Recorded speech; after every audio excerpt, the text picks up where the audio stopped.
in 2024, you made three big predictions. One, that Trump would win. Two, that he would start a war with Iran. And three, that the US would lose that war. Let's take a listen to that.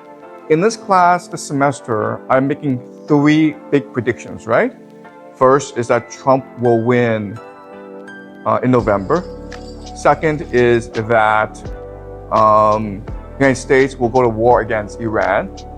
And the third big prediction is that the United States will lose this war, which will forever change the global order.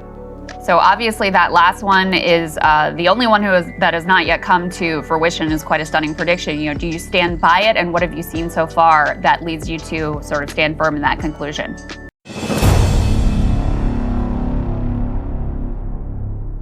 So given my analysis of how the war is progressing, I think that Iran has many more advantages over the United States. The reality is that right now, it's a war of attrition between the United States and Iran. And the Iranians have been preparing 20 years for this conflict. In their eschatology, in their religion, this is a war against the great Satan. They've had many practice runs. Last June was a 12-day war when the Iranians were able to examine and analyze the strike capacities of both the Israelis and the Americans. And they've had a lot of time, 8 months, to prepare fully for this new attack. They, through their proxies, the Houthis, Hezbollah, Hamas, and the Shia militias, have been able to really grasp the American mentality. And now they have a pretty good strategy of how to weaken and ultimately destroy the American empire. So what the Iranians are doing is they're waging war against the entire global economy. And so they are striking the GCC countries. And not only are they striking GCC countries, American bases, they're going after the critical energy infrastructure of these bases. They blocked off the Strait of Hormuz. And eventually, they will go after the water desalination plants, which is the lifeblood of these nations because they don't have fresh water supply. In fact, the water desalination plants provide 60% of the GCC's water supply. So if a drone, and these drones cost $50,000, if they wiped out a desalination plant in Riyadh, Saudi Arabia, and it's a city of 10 million people, right? They'd be out of water in 2 weeks. In 2 weeks. And right now, the Iranians have de facto closed off the Strait of Hormuz, and the GCC gets 90% of its food from the Strait of Hormuz.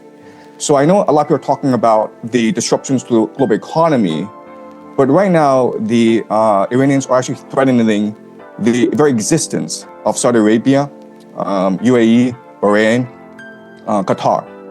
And why this is important is that the Gulf states are really the linchpin of the American economy. So what they do is they sell petrodollars and then they recycle the petrodollars back into the American economy through the investments in the stock market.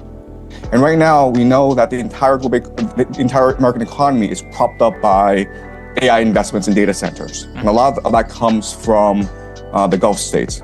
So if the Gulf states are no longer able to sell oil, and they're no longer able to finance AI, this AI bubble in the United States, then this AI bubble will burst, and with it will burst as well the entire American economy, which is really a financial Ponzi scheme.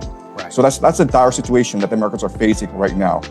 Right. So my first point is that the United States military is not designed to fight a 21st century war. Remember, the military-industrial complex came to being after World War II, and it was designed to fight the Cold War. And the Cold War was really about muscle flexing, about who was able to send people up into space, who was the first to get the person on the moon, who had the more complex missile systems. And so the entire American military strategy revolves around very sophisticated technology that costs a lot of money to build. And that's what the American air defense system is basically.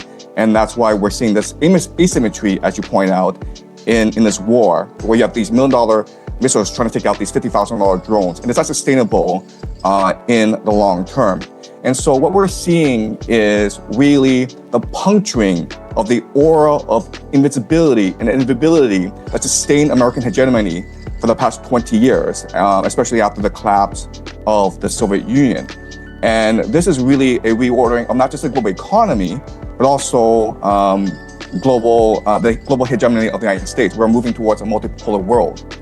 Right, so everyone says that the worst calamity that could happen in the United States is if it were to send ground troops into Iran. At the same time, the United States are committed to regime change in Iran. We've never had a precedent in history where you were able to regime change from the air alone. You need ground troops.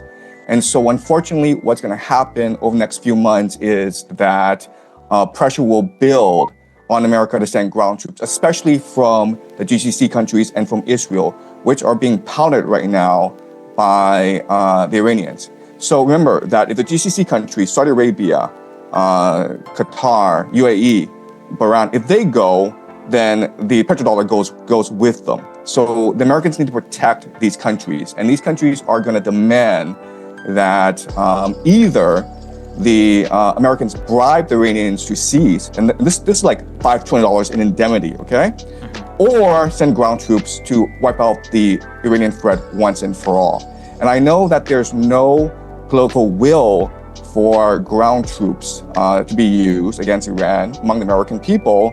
But remember that 78% of American people was against initial strikes against Iran in the first place. Right. So I've always argued that both Saudi Arabia and Israel are heavily invested in regime change in Iran. In fact, Saudi Arabia sees Iran as much more of an existential crisis than Israel. Because remember, Israel still has nuclear weapons, and Israel is a very diverse, very sophisticated economy, whereas Saudi Arabia is completely reliant on oil. And it's always had problems with Iran because Iran is a theocracy opposed to the Saudi monarchy. Iran funds and equips the Houthis, which have been antagonistic towards Saudi Arabia for the longest time. And right now, the Saudi economy is suffering. It's been trying to pivot towards more of a tourist economy. That's why they brought in Ronaldo. That's why they're switching to e-gaming. That's why they're building something called a line, NEOM. And all these things are not working out. So they need to be able to control the oil resources of the entire Middle East if they are to survive and thrive as a nation. But remember, Saudi Arabia says that they wanted peace, but they are helping the Israelis and the Americans attack Iran right now because they're allowing the Israelis and Americans to use Saudi airspace. Right, okay. So this is the key question. Why do they do this? I think there are three possibilities, okay? And I think all three possibilities are valid. The first is the idea of hubris. If you look at history, this is how empires behave. So the Mindoro kidnapping was quick, successful, and it was adrenaline rush for Trump. And that made him overconfident in the capacity of the American military, okay? So hubris is a factor, and we see this throughout history. Why did Hitler invade Stalin? Because he conquered Europe really easily, and he thought it was invincible, right? And that led to the destruction of the German army in the Soviet Union.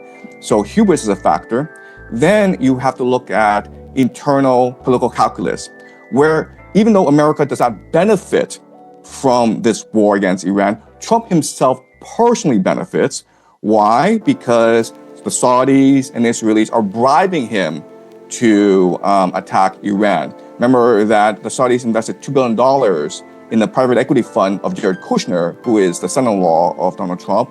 And the Israelis, through Miriam Adelson, have been financing Trump's political career, right? So Miriam Adelson, a few months back, said that she will put up $250 million if Trump were to run a third term. So Trump is getting a lot of financial and political support from the Saudis and Israelis. Also remember that if this war goes sideways and Trump is forced to use ground troops, he will probably get approval from Congress, and this will give him emergency war powers, which will allow him to influence the midterms. So Trump is thinking about a third term. And I think at the ballot box, he probably won't get it. But if there's a war going on and you can delay elections and you have emergency war powers and people rally around the flag, then he probably will get a third term.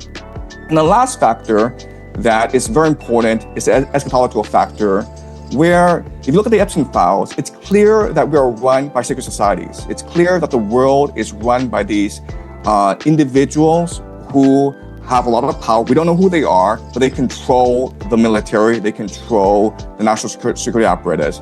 And these people, there are different names for these people. You can call them the Illuminati. And the Illuminati are composed of three major groups, okay? You have the Jesuits, who control the Vatican. You have the Sephardim Frankists, which control the modern state of Israel today. You have the Freemasons, which control the national security apparatus of the United States. And they believe that Israel, this war in the Middle East, is key to the end times in creating heaven on earth. So it's almost like a script that they're following, even though it doesn't make any geopolitical sense. Okay, so I would say that these three are the best reasons why this is happening.